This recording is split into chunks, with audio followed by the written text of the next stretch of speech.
Video games, of the genus Vidya is the flavor of the late 20th and current 21st century, and like the flavor of stride gum, it's not going away anytime soon.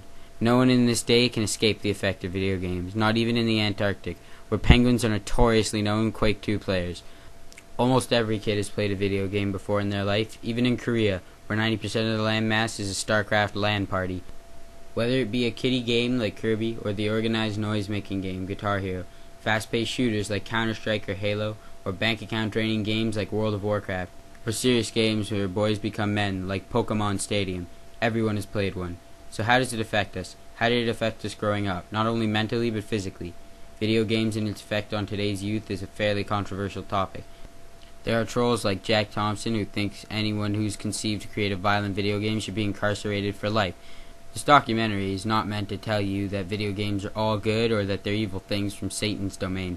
It's meant to inform you of all the facts so you can make an informed decision on what your stance is on the topic. These days, we have games about movies, movies about games, TV shows about games, games about TV shows, comic books about games, and games about comic books. It's everywhere and it's taking our culture by storm. The video game industry is one of the biggest and fastest expanding multi-billion-dollar industries out there. Job opportunities created by gaming is growing. Whether it be game creating or game testing, even unpaid game modding can start getting you a job. How do you think video games have affected modern culture? Well, video games are very fun, some can educate you, and they make a great hobby. I think video games are corrupting today's youth. I disagree with the thing that last guy said. Well, there's a massive community now. Pretty much everyone knows the big titles like Halo and Gears of War and Army of Two, Metal Gear Solid, everyone, Counter-Strike. You can just pretty much talk to anyone and they'll know what you're talking about. How do games affect you on a daily basis? When I get home from school, I play multiplayer games with my friends. It's good fun. Wake up and have some breakfast and play some games and stuff. It's pretty cool all the time. It's great. I come home, I play games. I pretty much dedicate most of my time to playing games. That's what I spend my money on. I don't work so I could buy baseball tickets. I work so I could buy GTA 4. How have games affected you in a negative way? Never-ending hole of torment and despair. Can you expand on that a bit? No. Well, I've started going outside less, my grades have dropped, don't do my homework anymore. I'm still smart, just a bit lazy. Yeah! Oh, what? How have games affected you in a negative way? They haven't. I'm fine. Believe me. It's great. Everything's okay. So just to show we aren't biased, we went out and found some old people to interview. It's not very interesting, so you can just put your head down or something. Or just go ahead and fast forward. Old people are depressing, sitting there all day trying to absorb your youth. Assholes. From what I can see, for most young people nowadays, the more video games they play, the less they're actually interacting with their friends and interacting with other people. I think it's stunting their social growth. Turns them into zombies. I think that video games are an isolating factor, that when people, especially young teenagers, should be playing together and working together, they all sit alone playing video games, and they are consumed by a screen and not by the thoughts and images of other people.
Since those guys were so fun to talk to, we thought we might show you some in-game footage. It's all about the violence in video games and the teamwork that also happens in video games.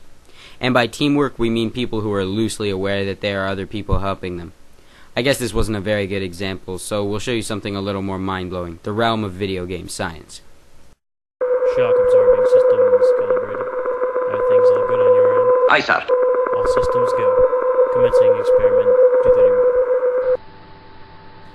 Oh my god, it worked! This is the greatest achievement in video game history! Oh my god! Yeah, it works! Spread the word! Oh my god, it worked! Everyone's been saying it works. They did it, they did it, they did it! Oh my god, it works!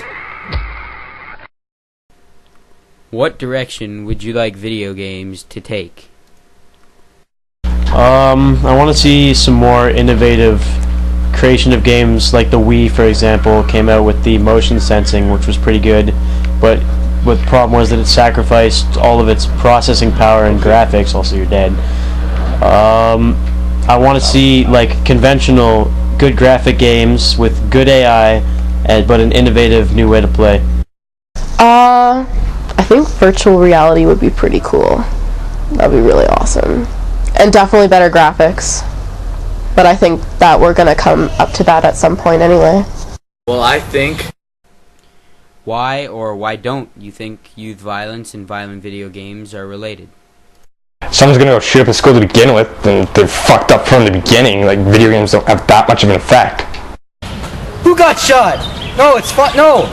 Games are great, believe me. Not really, because most of the people that that are, you know, involved with violence don't usually play video games. I think that video games do give kids some ideas, but I don't really think it's involved with violence. I think it's just a way for people to have fun and get their stress out on things. I don't think there is one. I think, well, violence was around long before video games were around.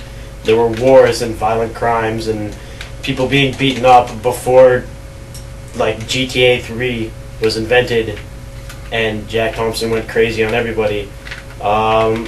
If anything, since games first started to become mainstream, violent crime has gone down and we've been living like more comfortable and more safe lives. I haven't seen anything that connects the two, but I can't imagine that there is no connection, and I think the kids that spend most of their time looking at violence will have a different view about what violence means.